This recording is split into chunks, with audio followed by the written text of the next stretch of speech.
I thank you for coming, and I hope you'll enjoy the film.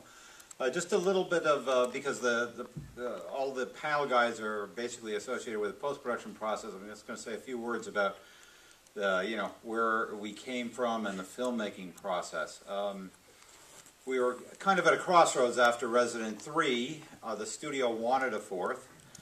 We obviously wanted to do a fourth, but there was always a question in our minds: how do we do this so that it's not going out with a whimper but going a bang, and potentially relaunching the series?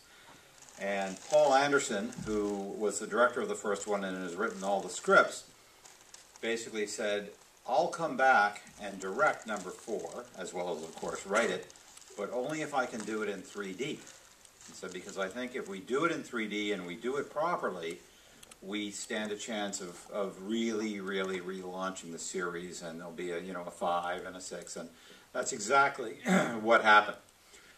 Getting there was not so easy, though, because Paul is a meticulous filmmaker, and we saw every 3D film that we could get our hands on, going all the way back to, Buona Devil and Dial M for Murder and the original House of Wax and all of those other movies, as well as all of the recent ones. And James Cameron, who's a friend, allowed us to see about 40 minutes of Avatar, which really blew us away.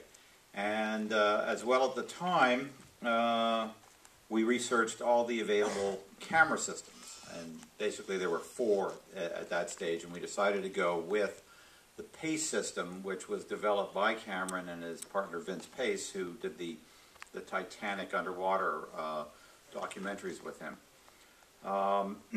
But Paul, one of the things that he learned by watching all of these 3D movies was that it's kind of a throwback to an old style of filmmaking in a way. You can't do the fast cuts, you can't do the quick pans. It's the MTV generation doesn't really work in 3D, was his discovery.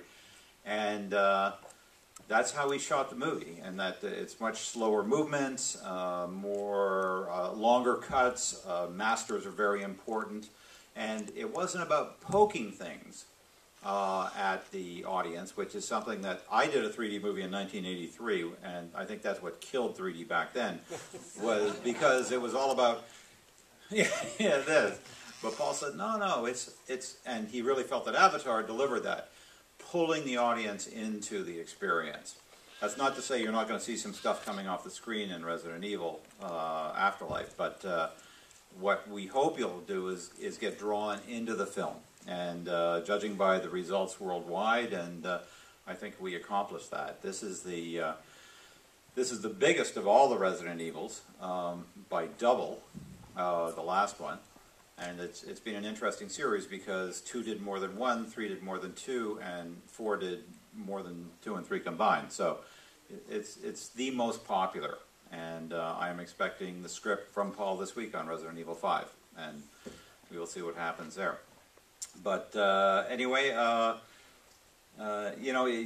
we really took care to deliver as great 3D as we could, and I think we did. I mean, I've seen all the 3D movies that have come out afterwards, the conversions as well as those purposely shot in 3D, and I still think that we're next to Avatar, and as some of the best 3D that's been presented so far.